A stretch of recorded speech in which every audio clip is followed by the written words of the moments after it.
Bem, eu já tinha até spoilado isso para vocês, e tá aqui o colesterol, que é a molécula que vai servir como matéria-prima para os hormônios corticosteroides, tá?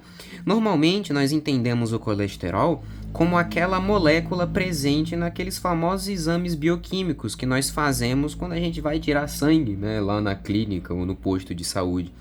O HDL e o LDL, que na verdade são lipoproteínas que carregam colesterol, tá? Mas dessas duas lipoproteínas, é a LDL que ganha destaque aqui. E eu tô dando todo esse tempo de tela para ela, porque normalmente nós associamos a lipoproteína de baixa densidade, o colesterol LDL, como sendo plenamente ruim e que torna a susceptibilidade de inflamação do endotélio dos vasos muito mais plausível de acontecer. Mas a gente acaba de descobrir que não. É justamente o colesterol transportado pela lipoproteína de baixa densidade, o LDL, que vai ser utilizado pelo metabolismo celular para que os corticosteroides sejam produzidos. De todo o colesterol usado para produzir esses hormônios, 80% vem do LDL, o que mostra o quão importante ele é. Tá? Já os outros 20% são moléculas de colesterol sintéticas, entre muitas aspas, né? Eu digo sintéticas, entre aspas, porque é uma molécula natural, animal, só que é produzida pelas nossas células, não veio de nenhuma lipoproteína, tá? E aí o que vai acontecer?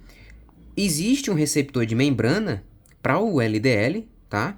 É um pouco até contraproducente pensar dessa forma, né? Porque vejam, a lipoproteína de baixa densidade, acima de tudo, carrega lipídios na sua composição. E a membrana celular é de fosfolipídios, ou seja, existe uma afinidade aqui. Essa molécula conseguiria se difundir facilmente pela membrana e ir para o citoplasma, mas isso não acontece. O LDL se liga no receptor de membrana e depois que essa ligação ocorre, ele é endocitado e forma-se uma vesícula, né? Tá aqui a gotícula de colesterol, na verdade é a LDL, né? O colesterol está contido na molécula, está misturado à lipoproteína. E aí o que vai acontecer para que esse colesterol realmente venha à tona é a função dos lisossomos, que se unem a essa vesícula, e como todos nós já sabemos, os ribossomos têm uma função plenamente enzimática e normalmente catalítica, né, de atuar sobre algumas moléculas e exercer lise sobre as ligações químicas entre seus átomos. Então, quando o lisossomo se junta com essa vesícula que está contendo a lipoproteína de baixa densidade, ele cliva ela e finalmente libera o colesterol. Essa molécula de colesterol, imersa ali naquele citosol, no citoplasma, ela vai diretamente para a mitocôndria. E nós sabemos bem que a mitocôndria é a organela que basicamente faz toda a produção de energia da célula. É a responsável por produzir o ATP. E lá na mitocôndria, que é uma organela especializada na produção de ATP, num processo que nós normalmente chamamos de respiração celular e que envolve a glicólise, o ciclo do ácido cítrico e a fosforilação oxidativa, três fases muito importantes, sem as quais, aliás, três fases muito importantes, das quais, na ausência de inúmeras enzimas, nunca iriam acontecer. Por que eu dei esse arrodeio e abri esse parênteses, essa nota de rodapé tão específica para falar sobre as fases da respiração celular?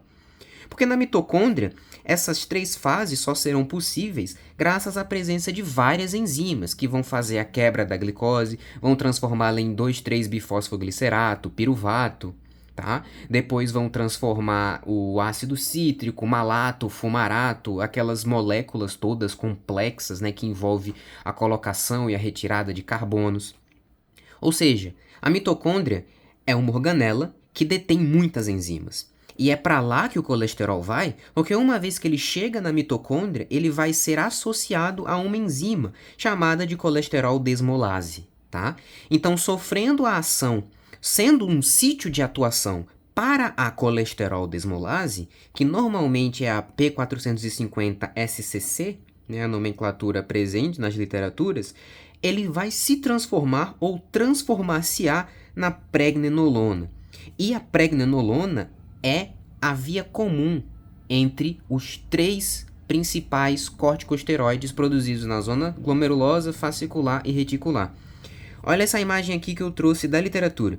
Aqui tem a molécula de colesterol, como todo mundo já está familiarizado, e aí aqui tem a setinha indicando qual a via metabólica que ela está seguindo, só que percebam que o colesterol, né, a molécula, estou falando no feminino ela, de molécula, não de o colesterol, tá bom? Ela segue essa via metabólica aqui sob a ação da colesterol desmolase, que eu acabei de falar para vocês. Depois disso, a nova molécula que se forma é a pregnenolona. Notem que a pregnenolona é o ponto de intersecção entre os três hormônios, a androstenediona, que é um precursor importante da testosterona e que exerce efeitos masculinizantes no organismo, o cortisol, que é um glicocorticoide, e a aldosterona, que é o foco atual da nossa discussão. Percebam como esses três hormônios... Muito obrigado, motoqueiro, tamo junto. Percebam como esses três hormônios aqui são, na verdade, uma reformulação da pregnenolona. Até o final desse vídeo eu vou errar esse nome várias vezes, mas vamos lá. Ela é o ponto de intersecção entre se tornar androstenediona, cortisol e aldosterona, tá? E esses círculos que eu fiz aqui, eles evidenciam, né, destacam enzimas específicas que fazem parte desse processo, e esses outros pormenores aqui, eles não são tão extremamente relevantes, né, já que a pregnenolona depois vai virar 17-hidroxipregnenolona, depois de desidroepiandrostenediona, e aí vira androstenediona. São vias metabólicas que são muito, muito específicas, só se você estiver fazendo bioquímica mesmo, para ter que se ater a tudo isso, tá? Mas a intenção era que você soubesse realmente como que o colesterol se interpõe como ponto em comum entre todos esses hormônios, tá? E outra coisa muito interessante, né, já nos debruçando sobre essas moléculas do ponto de vista químico, é como elas são muito parecidas entre si. Vocês percebem que elas têm todas 4 anéis carbonados, né? Aqui a androstenediona, aqui o cortisol tem 4 anéis carbonados, a aldosterona também tem 4 anéis carbonados, tá? Todas essas moléculas são tão parecidas que o que muda entre elas normalmente é só a ausência ou a presença de átomos de carbono ou hidroxila, né? Então aqui eu tenho um grupo cetona, né? Eu tenho um dupla O. Aqui no cortisol eu já tenho esse grupamento aqui, ó. Diferente, eu tenho hidroxila aqui, eu tenho, se eu não me engano, carbonila aqui, caramba, eu vou muito ofender a galera da química orgânica aí, porque eu não tenho tanta certeza. Aqui eu tenho um outro grupo cetona, que é um dupla O, tá? Não, se aqui é C também, então aqui é cetona. Ok, eu não prometi química orgânica aqui, vamos fingir que isso não tá acontecendo, eu tô conversando sozinho como se eu não estivesse gravando, mas vamos lá. A ideia aqui é você perceber como as moléculas são parecidas, tá? Por que eu tô falando isso? Parece específico demais, mas você já sabe que quando eu falo coisas específicas demais, não é só porque eu tô falando, né? Obviamente. Na verdade, a verossimilhança, né, a semelhança dessas três moléculas faz com que, em condições patológicas, um possa exercer a função do outro, tá? E aí agora eu queria conduzir vocês por um pensamento que é muito óbvio de se pensar. Sabe aquela pessoa que faz uso de corticoides, que são medicamentos, tá? Eu tô falando agora dos medicamentos corticoides, que também são chamados assim, porque são moléculas sintéticas, aí sim, produzidas no laboratório, que mimetizam, que imitam a molécula do cortisol, e aí são chamados de medicamentos corticoides. Quando uma pessoa faz uso desses medicamentos, normalmente a gente costuma ouvir delas mesmas que elas estão muito gordinhas, eu tô tomando corticoide, eu vou inchar.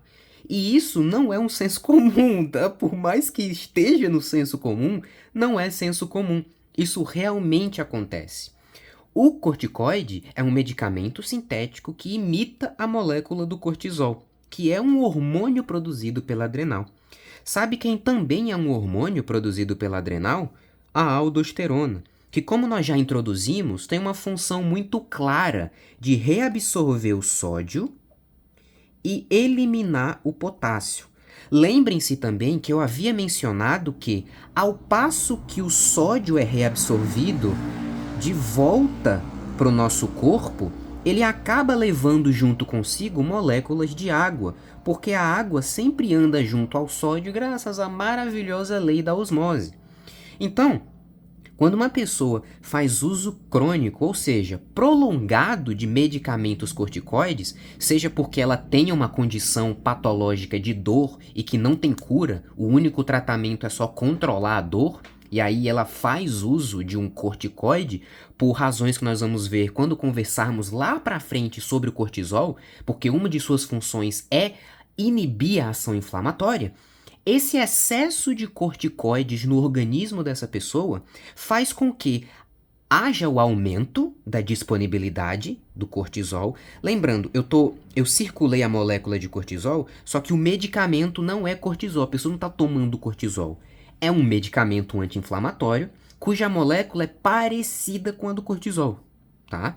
Então, a pessoa que faz uso prolongado de medicamentos corticoides faz com que esse medicamento fique biodisponível no organismo em concentrações muito altas.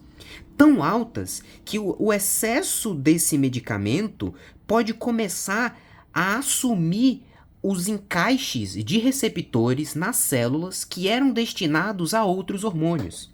Por exemplo, a aldosterona atua nos rins para promover a reabsorção de sódio e a excreção de potássio. Só que quando as concentrações de corticoides no organismo da pessoa está aumentada devido ao uso cronificado dessa medicação, esse excesso de cortisol pode começar a se ligar em receptores renais que eram originalmente destinados para a aldosterona.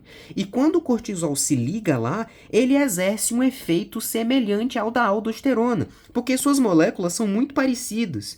Então, ela consegue encaixar quase perfeitamente num receptor que era de aldosterona, e aí o cortisol, né, o corticoide, o medicamento, acaba sinalizando à célula um efeito que era da aldosterona. Por isso que as pessoas normalmente ficam mais inchadas, porque o efeito da aldosterona não foi ela, mas o excesso de corticoide acionou um receptor de aldosterona. E um dos efeitos dela é reabsorver o sódio, que traz junto consigo água. Por isso que o uso cronificado dessas medicações faz com que a pessoa fique mais gordinha. Não por causa do acúmulo de tecido adiposo, mas por causa do acúmulo e reabsorção de água, tá? Caramba, olha só como a gente já fez um apanhado clínico muito importante. Beleza? Por isso, é interessante entender a verossimilhança entre essas moléculas aqui, porque uma vez que haja descompensações expressivas nas suas quantidades, isso pode acabar afetando uma função da outra e gera um desequilíbrio, que é o oposto de homeostasia, o que o nosso corpo tanto espera ter para continuar vivo, tá? Mas a gente ainda não vai falar de patologia. Isso aqui é para que fique claro o quanto eles três são parecidos e o quanto a molécula de colesterol é imprescindível para que eles sejam produzidos, tá? Uma vez que esses hormônios são produzidos, um deles que eu usei como exemplo aqui foi o cortisol, cerca de 90 a 95% do cortisol ele vai ser transportado na corrente sanguínea por uma proteína chamada de transcortina, né? Um pequeno percentual também pela albumina. Isso faz com que o tempo de meia-vida do cortisol aumente, e essas proteínas, quando ligadas ao cortisol, servem como um reservatório natural, tá? Isso também vai acontecer com alguns outros hormônios adrenais. Beleza? Bom, e como que vai funcionar toda essa dinâmica, né? Eu não sei se eu poderia dizer farmacodinâmica ou farmacocinética, porque não se trata de um fármaco. Mas depois que esses hormônios adrenais exercem os seus efeitos, quais fins eles vão ter, né? E aí entra em cena o brother, que é o fígado, né? O fígado é praticamente... Ele é um cara, assim, incrível, porque ele consegue ser a ajuda humanitária do nosso corpo, liberar a glicose quando a gente precisa, e dar cabo de moléculas xenobióticas que poderiam ser potencialmente nocivas para o nosso organismo, tá? E aí, uma vez degradados, esses hormônios aqui vão se transformar no ácido glicurônico e também em algumas moléculas de sulfatos, né? Só que, no geral, tanto o ácido glicurônico quanto os sulfatos, eles vão percorrer um caminho parecido. Esse aqui e os sulfatos, eles vão fazer parte da bile, e todos nós sabemos que a bile vai ser depositada lá na vesícula biliar e ela é despejada para se misturar com o bolo alimentar, que no final das contas, né, vira estercobilina e dá aquela coloração às fezes, né? Pois é, parte do que tem na bile é os resíduos do metabolismo desses hormônios. E outra parte vai pelos próprios rins. Normalmente é uma peça coringuinha, tá? Quando a gente fala sobre quem faz o metabolismo das coisas, normalmente a gente pensa nessa dupla dinâmica, fígado e rim, tá? Eu digo normalmente porque obviamente tem exceções, né? Os intestinos também conseguem fazer o metabolismo de algumas substâncias, até as nossas próprias glândulas sudoríparas e salivares, tá? Eu mencionei majoritariamente esses dois, porque como a gente está falando do ponto de vista clínico, nós sempre vamos associar ao uso de medicamentos, né? E medicamentos normalmente vão ser metabolizados por fígado e rins, tá? E por que que isso é importante também? Porque se o fígado e os rins vão ser os principais responsáveis por quebrar as moléculas dos medicamentos, e nesse caso aqui do hormônio, para que ele não fique o tempo todo no nosso corpo, isso é um indicativo de que se uma pessoa tem problemas renais ou hepáticos, ela vai ter problemas também para se livrar dos hormônios que o próprio corpo produz, tá? Então, isso daqui é uma anotação muito importante. E isso até justifica, porque quando a gente vai fazer aqueles famosos exames de sangue, né? O pessoal médico ou da enfermagem coloca lá pra gente fazer a TGO ou a TGP, que são enzimas hepáticas relacionadas à transaminação dos aminoácidos. Em suma, elas servem para poder avaliar se o teu fígado está funcionando ou não, tá? Porque se ele não estiver funcionando direito, o teu corpo pode estar tendo uma retenção desses hormônios. E no caso da aldosterona, por exemplo, se houver uma retenção, a gente sabe que envolve também a reabsorção de sódio e água. E aí, por exemplo, se o paciente tem um problema de pressão alta, a gente faz todos os exames nele e acaba percebendo que a maioria deles está dentro dos parâmetros fisiológicos. Entretanto, a gente tem uma descompensação na suprarrenal e no fígado. E aí isso meio que já guia, norteia todo um diagnóstico. Porque se a gente tem um problema na adrenal, isso leva a gente a supor que ele produz muita aldosterona. E se ele tem um problema hepático, já nos leva a supor que além de estar produzindo muita aldosterona, o corpo está tendo problemas de mandar ela para fora. O que faz com que ela fique mais retida no organismo, exercendo o efeito de reabsorver sódio e água, aumentando o volume plasmático e aumentando a resistência vascular periférica e a força de contração que o coração precisa fazer para poder bombear todo esse novo volume de sangue. Caramba!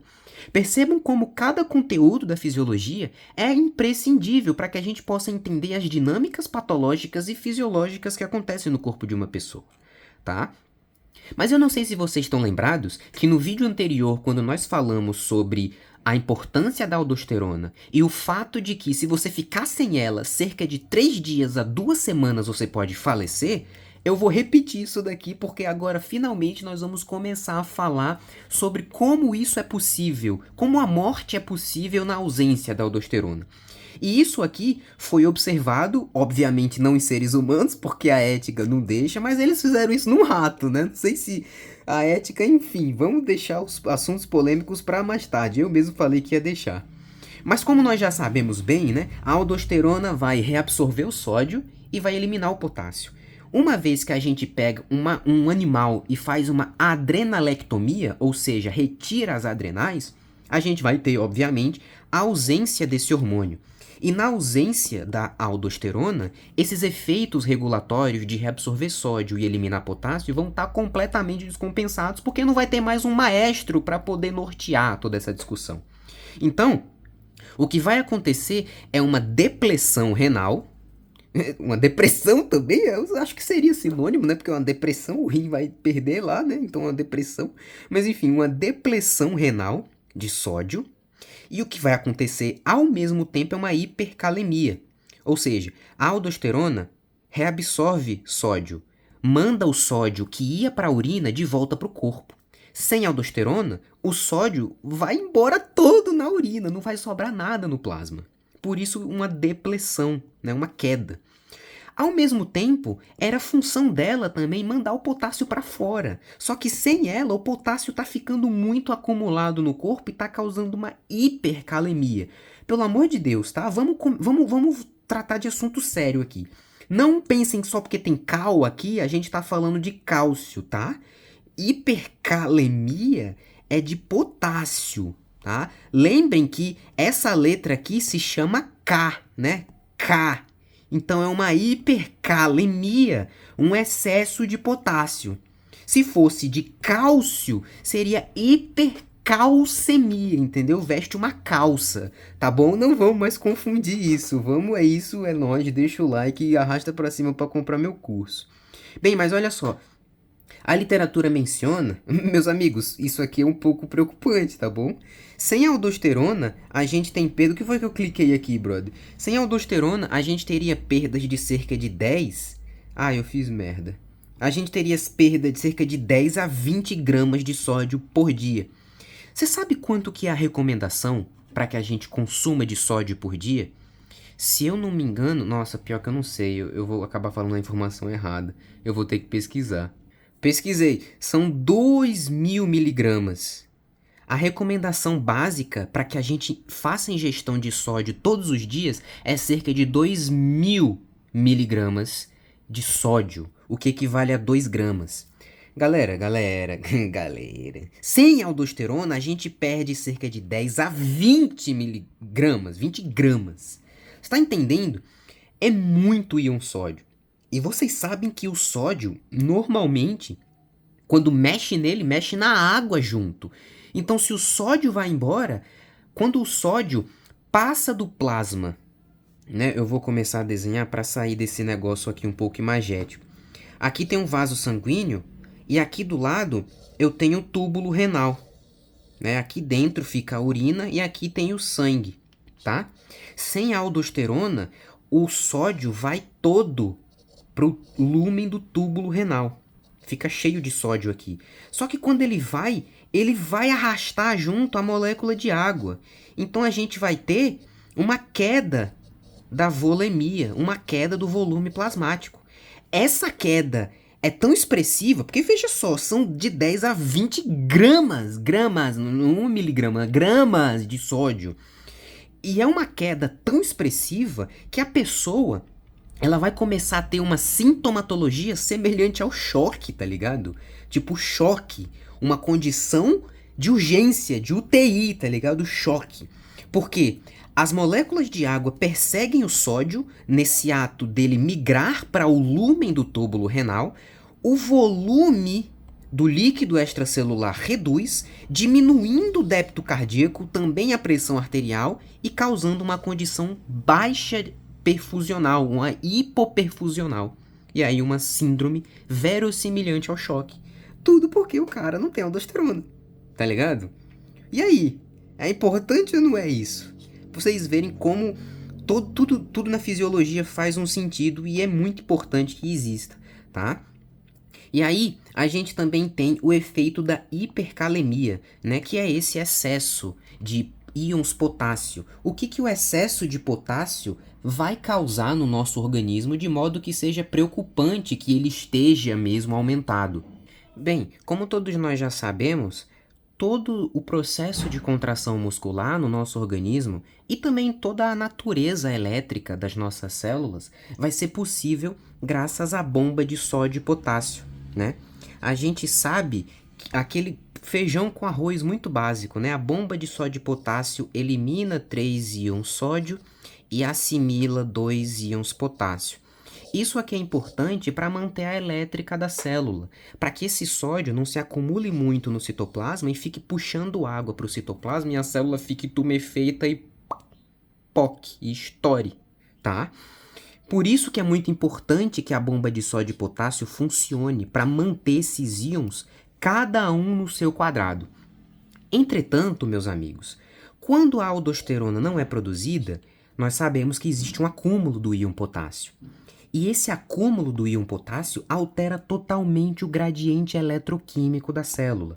Vejam vocês, por exemplo, que aqui eu tenho uma célula, ou seja, aqui é o meio intracelular, aqui é o líquido intracelular, que está no citoplasma, e aqui fora o líquido extracelular.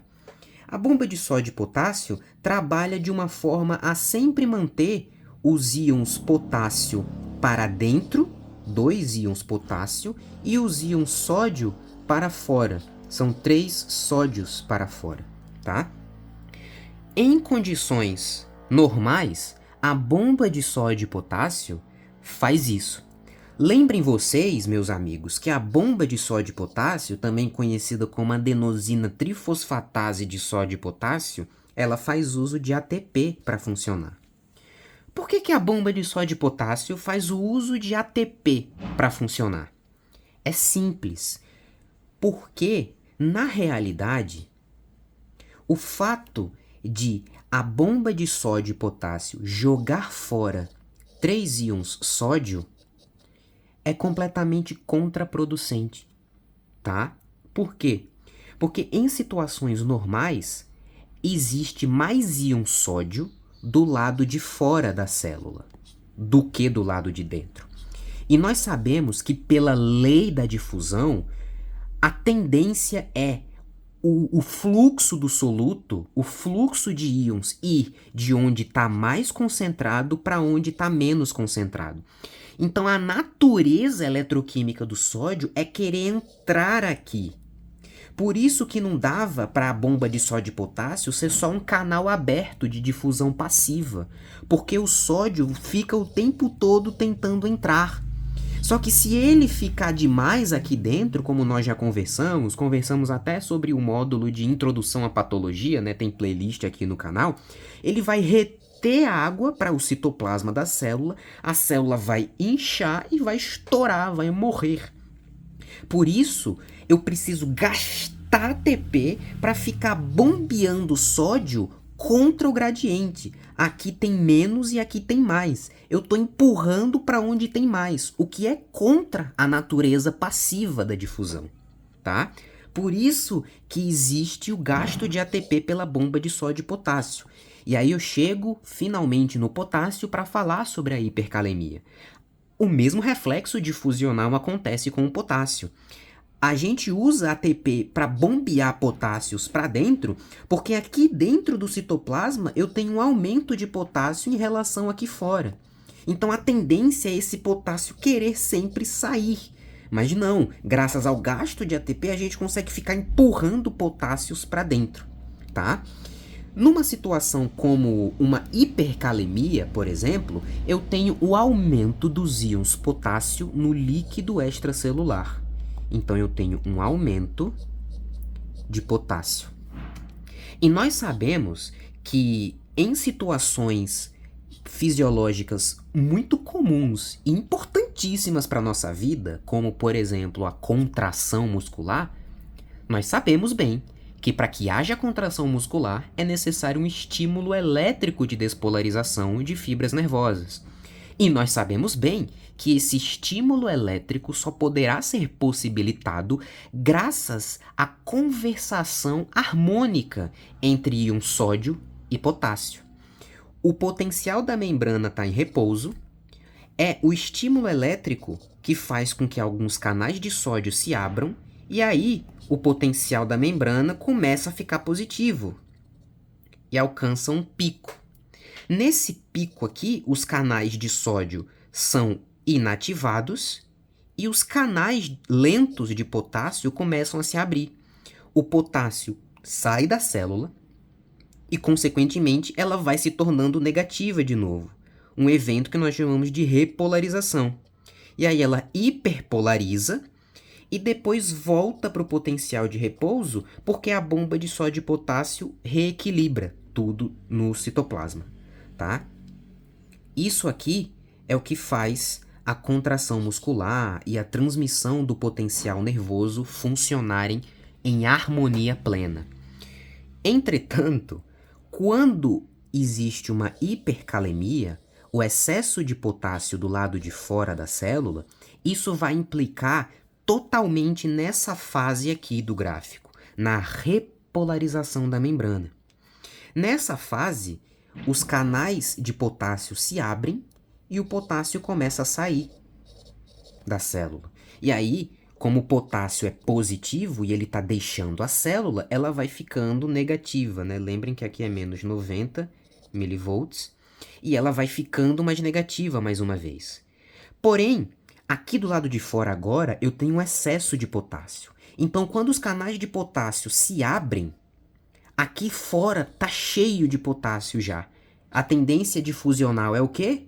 É o que está aqui fora querer entrar. ao invés do potássio que está aqui querer sair. A força de entrada do potássio vai ser maior do que a de saída, porque a concentração no líquido extracelular está muito maior do que a do líquido intracelular. O que vai acontecer é que essas cargas positivas vão entrar na célula no momento em que ela deveria ficar com potencial negativo de novo. E aí o potencial de membrana, ele demora mais para repolarizar ou nem repolariza direito. Ou seja, a membrana que deveria voltar para uma eletronegatividade, deveria voltar a ficar eletronegativa, fica ou positiva ou um eletronegativo não ideal, não em repouso. E aí, meus amigos, o que acontece? Os canais de sódio, eles são dependentes de hiperpolarização, eles são dependentes de uma polarização menor, tá? Então, por exemplo, menos 90 milivolts. Esse é o valor ideal para que os canais de sódio que aqui no pico estavam inativados voltem a ficar ativos e voltem a ser passíveis de receber uma nova despolarização. Os canais de sódio só vão poder receber outro estímulo para despolarizar, para se abrirem, quando a membrana voltar a ficar negativa. Só que o excesso de potássio no líquido extracelular faz com que, quando os canais de vazamento de potássio se abrem, ao invés do potássio que está dentro sair, o potássio que está fora entra. O que faz com que a elétrica da célula, o potencial da membrana, não volte a ficar totalmente negativo, fique um pouco mais positivo do que deveria.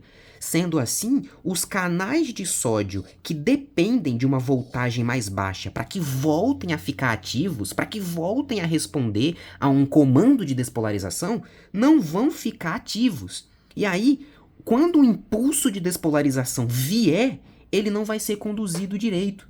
Ou ele nem vai ser conduzido, vai acontecer uma perda dessa contração, ou, nesse caso, uma toxicidade, né? Porque esse potássio está em excesso. Quem vai padecer desse mal aqui é principalmente o músculo cardíaco. Ele vai sofrer por essa toxicidade provocada por essa hipercalemia. E, obviamente, se não houver essa elétrica satisfatória para transmitir o impulso para células miocardíacas contráteis, elas não vão se contrair, uai. Então a gente vai ter efeitos de uma patogenicidade gravíssima, que é a diminuição da força de contração do músculo, arritmias, né? Porque a contração pode até acontecer, mas ela vai estar completamente fora do ritmo, descompensada, e até mesmo uma insuficiência cardíaca, porque o coração, batendo em arritmia, não vai conseguir sincronizar os átrios e ventrículos e não vai conseguir perfundir direito, do jeito que o corpo precisa, tá? Então vejam como essa condição, só porque faltou aldosterona, tá ligado? Teu coração pode parar, cara. Você tá entendendo isso aqui, velho? Não tem como você dizer que, é só um hormônio qualquer. Não, o negócio é realmente sério, tá? E tem implicações realmente muito alarmantes na nossa fisiologia. E isso daqui prova o quanto é importante a saúde das suprarrenais e a saúde desse hormônio em concentrações ideais no nosso corpo. Tá? Ainda é importante a gente falar também sobre a hipocalemia, que é a condição oposta, na qual existe algum defeito, seja ele qual for, que faz com que a aldosterona seja produzida excessivamente. E aí, lembrem que é o contrário, né? O excesso de aldosterona faz com que o potássio caia. Também existem outras coisas muitíssimo graves que podem acontecer ao longo desse processo, né, de excesso de aldosterona. Mas, por já termos quase 1 hora de aula, a gente agora vai conversar sobre isso num outro momento, para que você também consiga tomar um café e assimilar essa enxurrada de informação que eu acabei de jogar na sua testa, tá bom? Eu espero ver vocês no próximo encontro, é isso, fiquem bem e bebam água.